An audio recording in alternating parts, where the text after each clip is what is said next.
Magandang oras mga kababayan, mga ka-Golden Boy. Ano ba itong tinatawag na interim release? Ito ang rule number 65 ng ICC. Ito daw ay pansamantalang kalayaan ni Digong kung kanyang matupad ang mga kondisyonis na narito sa batas na ito, na rule number 65 ng ICC. Atin muna panoorin ang video courtesy sa atin ng PMC Pinoy Mystery Channel. Isang pasilidad na nasa loob mismo ng Scheveningen Penitentiary. Maraming supporters ang nag-aalala sa kanyang kalusugan. Marami sa kabilang partido ang umaasang matutuloy ito sa kulungan. Inaabangan ng buong Pilipinas ang kalalabasan ng kahilingan na palayain muna ang dating Pangulo. Nagdulot ito ng mga nagbabagang news at mga nakakalitong fake news. Siguradong magugulat ka sa malalaman mo na matindi ang mga kondisyon na nakalahad sa batas ng Rule 65 ng International Criminal Court upang mapagbigyan o mapagkaitan si FPRRD ng interim release. Okay, so ito nga yung sinasabi nila na temporary na paglaya daw ni Digong. Ito ang sabi na bring home Digong or bring home Tatay Digong. Yan ang movement ng mga DDS kung saan ay isuli na daw, ibabalik na sa Pilipinas. Yun ay isang fake news, di ba? Ang daming umaasa na totoo eh. Hindi na makabalik. Sabi nga ni Sara Duterte ay sorry, hindi na makabalik ang tatay ko. Yun ang sabi sa Pilipinas. Ibig sabihin, tanggap na nila talaga kasi hindi nila tinupad ang batas ng rule number 65 na kapag bigyan ng pansamantalang kalayaan si Digong ay huwag gawin ang mga sumusunod. Isa diyan ay yung paggamit ng social media, yung nag-threaten, yung nagbabadya or nagbabasher. Yun, ginawa kasi yun ng mga DDS at mismo ang ICC ang kanilang kinalaban. Ang binabas nila, ang hinaharas ay ICC through internet, through media, through the website ng ICC, pinapasok ng mga DDS. Kaya yun ang isang dahilan na hindi na magkaroon ng interim release si Digong dahil sa kanyang mga supporters na walang mga utak, di ba? Kasi gusto nila dahas kaagad eh. Idaan nila sa karahasan ng ICC. Hindi yan makukuha ng karahasan ng ICC. Dapat sundin ng mga kondisyonis under the rule number 65 ng International Criminal Court. Balik tayo kay PMC. Hinihintay pa rin ng mga taga-balita sa Pilipinas kung ano ang resulta sa isusulong na interim release para sa dating Pangulo. Masugid itong sinusubaybayan ng taong bayan, ng mga DDS, ng mga loyalista, ng mga pinklawan, ng mga komunista, ng mga testigo, ng mga saksi sa kaso. Kung papayagan na palayain si FPRRD bago ang Setyembre, may kalakip itong matinding kondisyon. Upang mabigyan ng permiso na palayain muna pansamantala ang dating Presidenteng Duterte, may tinatawag silang interim release. Sinabing interim na mula sa katagang intervening o punto sa gitna. Ito yung pagpapalaya muna sa isang inakusahan sa pagitan ng dalawang hearing. Matapos ang unang pagdinig noong ika-14 ng Marso at sa susunod na hearing sa buwan ng Setyembre. Ito ay pansamantala lamang dahil kailangan itong dumalo sa susunod na hearing. Yung iba ang tawag dito ay provisional release mula sa salitang provide na nangangahulugang pagbigay. Dahil ang provisional release ay ang pagbigay ng kalayaan bago dumating ang kasunod na pagdinig. Pero may pagdadaanan itong proseso bago maaprubahan ang kahilingan. Ito ang sinasayang na pagkakataon ng mga DDS nila Sara Duterte. Dahil noong March 14 ba yun, yung petsa na nag-umpisa yung kanyang first appearance. March 14 up to September 23, in between, ay pwede palang mabigyan ng temporary na kalayaan si Digong kung saan pwede siyang maninirahan dyan, anywhere sa syudad ng The Hague, sa Netherlands. At wag lang siyang lalabas. At bawal sa kanya ang pumunta ng airport at mga daungan ng barko. Yun lang, pwede siyang titira diyan ng mga lugar. Kaya lang, ang kondisyones ay matindi, napakatindi. Isa na nga diyan yung sinabi ko kanina, nung nakaraang Marso, noong first appearance ni Digong ay ang dami-daming mga DDS na eksperto sa computer ay binabas nila sa website mismo ng ICC ang mga judges at prosecutor. Kaya nagagalit. Paano pa siya bibigyan ng interim release, di ba? Isa yun sa kondisyon na huwag gagawa ng mga dahas habang papalayain. Ginawa na nila hindi pa nga lumaya. Kaya palpak ka agad, palpak. So ibig sabihin wala nang interim release. Kasi nakita ang mga ugali na ganun pala. Kaya dahil sa mga supporters ni BP Sara, yung kanilang itinatag na mga maisog na mga DDS, nagkamali sila. Dapat kasi hindi nila pinakialaman, pinagalitan ang mga judges ng ICC. Yun lang naman kasi kasama para yun sa Rule 65 ng ICC para magkaroon o mabigyan nila ng pansamantalang kalayaan si Digong. Sayang. Kasi 6 months pwedeng 4 months si Digong makaano ng kalayaan niya. At dyan lang siya magliwaliw sa loob ng syudad ng Dahig. Ang laki sana ng kulungan buong syudad. Sinayang ang pagkakataon. Okay, patuloy tayo sa video. Sangkaterba ang mga pahina ng batas ng international law na sinusunod ng ICC. Pagdating sa interim release, halos lahat ay nakasulat sa kanilang rule number 65. Dito nakasaad ang mga kondisyon paano mapagbibigyan ng kahilingan na makamit ang pansamantalang paglaya, at dito rin nakasulat kung bakit maaari itong tanggihan ng korte. Sinabi sa Rule 65 ng provisional release na ang pansamantalang pagpalaya ay inaaprubahan muna ng isang trial chamber. Ito yung kamara na didinig sa mga argumento mula sa kampo ni FPRRD kung bakit dapat aprubahan ang kanilang request. Dito maaari silang magbigay ng pruweba o ebidensya para maipakita na walang magiging problema kung siya ay palalayain.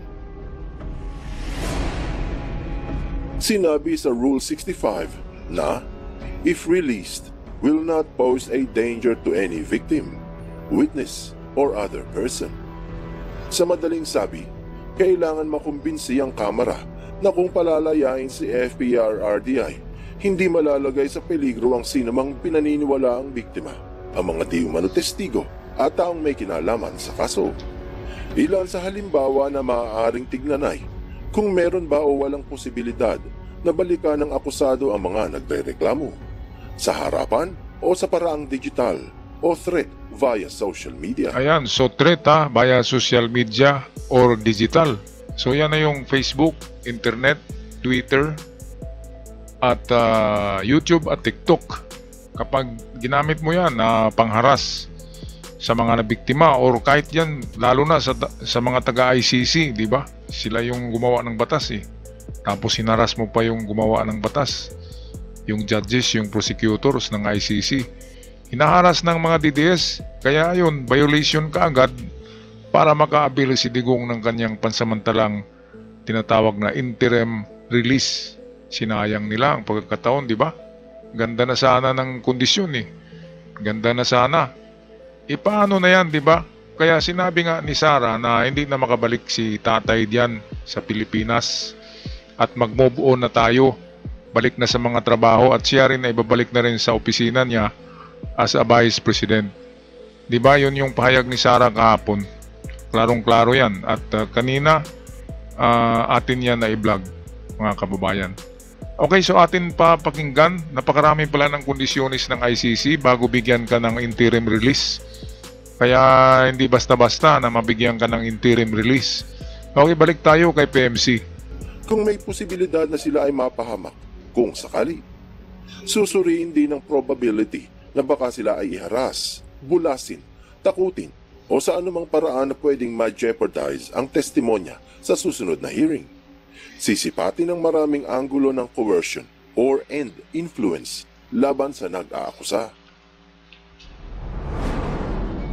Maraming anggulo ang titignan ng kamera pagdating sa kaligtasan ng mga testigo at saksi.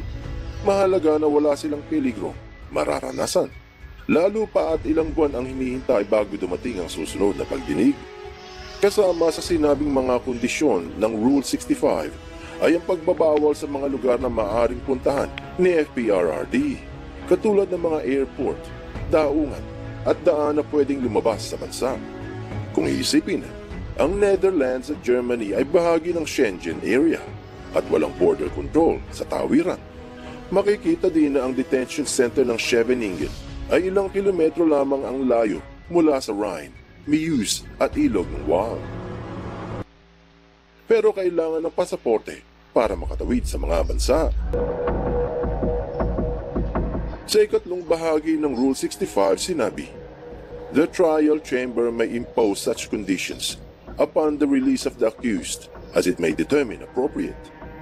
Bagamat madaling unawain ng pangungusap, ito ay makahulugan sa kaso. Ayon dito, pwedeng magbigay ng mga kondisyon ng Kamara kung aaprubahan ang interim release ng dating Pangulo. Kasama dito ang sinabing, including the execution of a bail bond and the observance of such conditions as are necessary to ensure the presence of the accused for trial and protection of others. Ito, malaki-laki siguro na bail bond yan.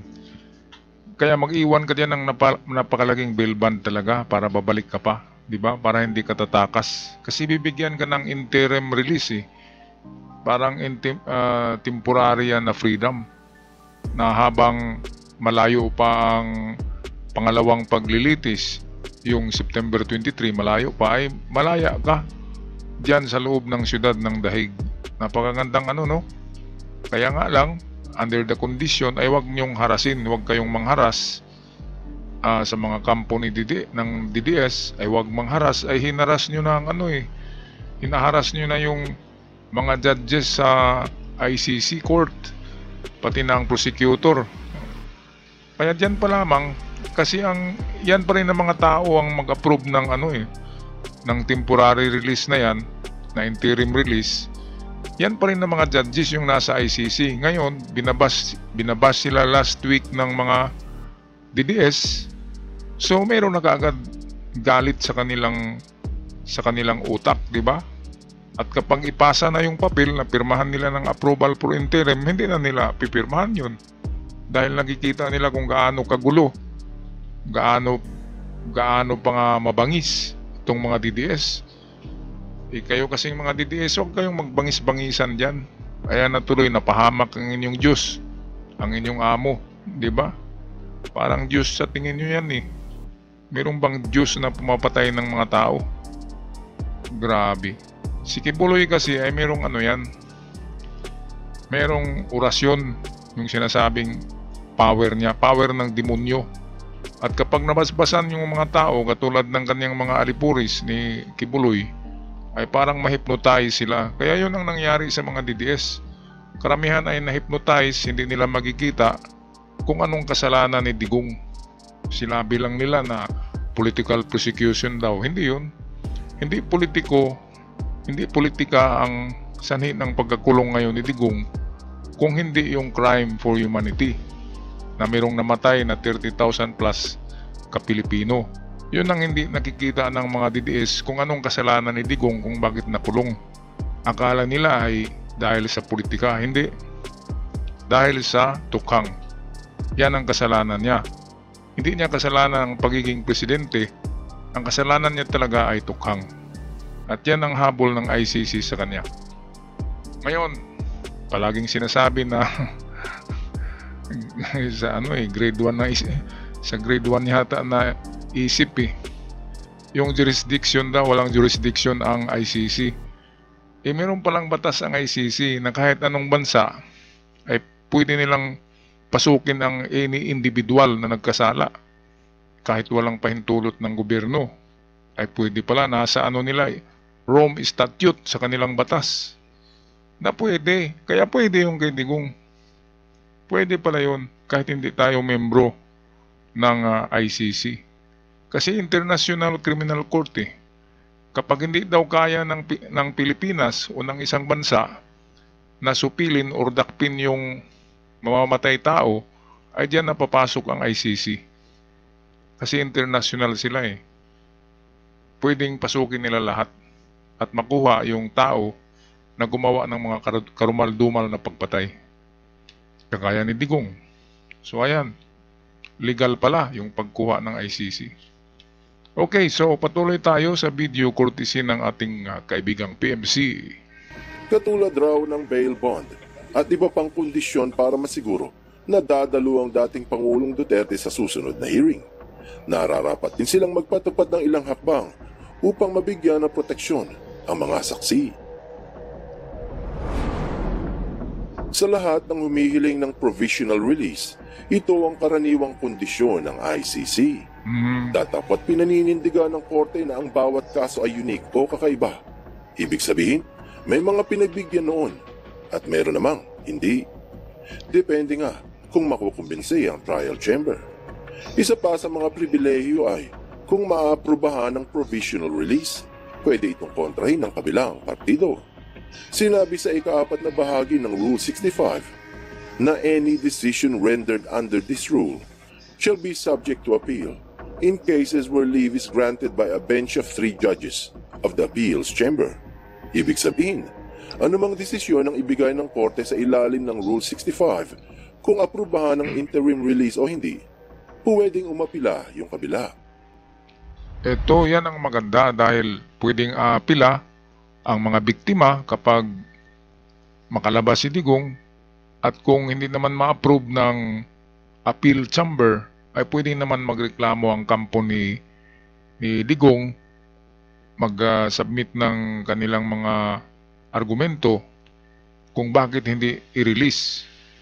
Kaya ang dito, ang susi talaga para sa interim release ni Digong ay ang mga judges na nariyan sa appeal chamber. Taga-ICC yan eh. Taga-ICC lahat yan na mga judges. Kaya kung ginagalit nila noong last week ang mga judges sa ICC dahil binabas sa social media, ay meron na kaagad bias, di ba? Kasi kahit anong gawing appeal ng Duterte camp, kung nagalit na sa kanila ang judges ng ICC dahil sa pangbabas at pagharas, ay bias na talaga ang desisyon nito. Hindi na talaga i-approve ang tinatawag na interim release. So yun talaga ang pinakamalaking pagkakamali ng mga rally-rally nila dito sa Pilipinas nung mahuli sa Digong, kasi ginagalit eh. Number 1 doon na nag-udyok ng galit ay si Bato eh. Pasigaw-sigaw si Bato. Grabe naman makasigaw si Bato noon, di ba? Ngayon, ang mga DDS dahil binasbasan ni Kibuloy, napasukan na ang utak ng usok ng demonyo, ay nagiging mababangis at inaatake, binabas ang mga judges sa ICC sa lahat ng purma ng social media, ma-Twitter man, ma-TikTok, ma-Facebook, ma-YouTube. Kaya ayan tuloy, di ba? Ayan ang resulta. Hindi na ma-approve ang interim release. Wala na. Kaya nga sabi ni Sarah, wala na eh. Hindi na makauwi eh. Meaning to say, akseptado na sila na gano'n na talaga ang mangyayari. Alright, tapusin na natin ang video.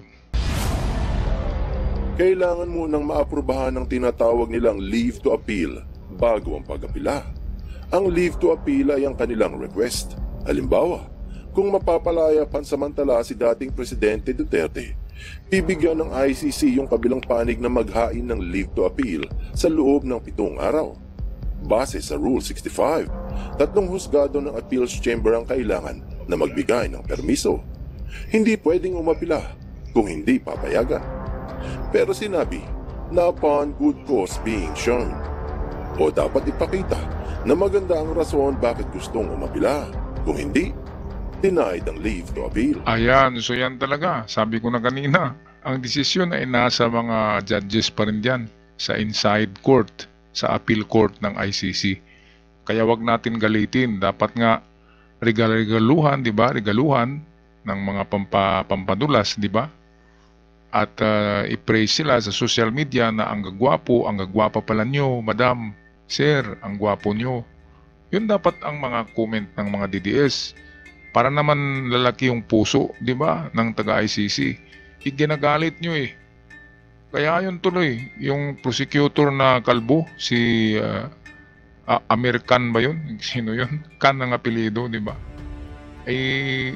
Kamukha ni Bato eh, kalbo. Pero mas matapang yun, tingnan. Yung prosecutor ng ICC, yung kalbo na lalaki. Nakakagulat yun. Noong si Medialdia noong first hearing, yung first appearance sa ICC ni Digong, di ba doon, nagbabasa si Medialdia na ang ICC daw ay kidnapper, di ba, at extradition daw ang ginawa, yung pagkidnap daw na sa pilitan. Tumayo doon yung prosecutor na kalbo eh. Tiningnan talaga puro mata si Medialdia ang taong mataba na mukhang baboy na nakarma, di ba? Na stretcher. Tiningnan sa mata ay tuwain itong kalbo na prosecutor. Galit eh. Isabihin pa naman na kinidnap daw ng ICC si Digong at extradition ang ginawa. Meaning ng extradition, pinilit na kinuha by force. Hindi, di ba? Klarong-klaro naman, naglakad lang si Digong, walang pusas. Sumurinder, di ba? Ay naku, kaya yan dahil sa ang tapang-tapang ng mga DDS, tinuruan kasi ni Sara, ni Bato, na ganito kayo, dapat marahas kayo, madahas, matatapang kayo, maisog na tao. Ayan, dahil sa kaisog-isog, yan na yung nangyari. Wala nang interim release si Digong. Alright, mga kaibigan, mga kababayan, ako magpaalam na. Huwag kalimutan mag-subscribe sa mga bago pa lamang para palagi kayong updated kung may mga bagong videos na ating ipalalabas, at sa aking mga followers, maraming salamat sa lahat. Until the next video. Paalam!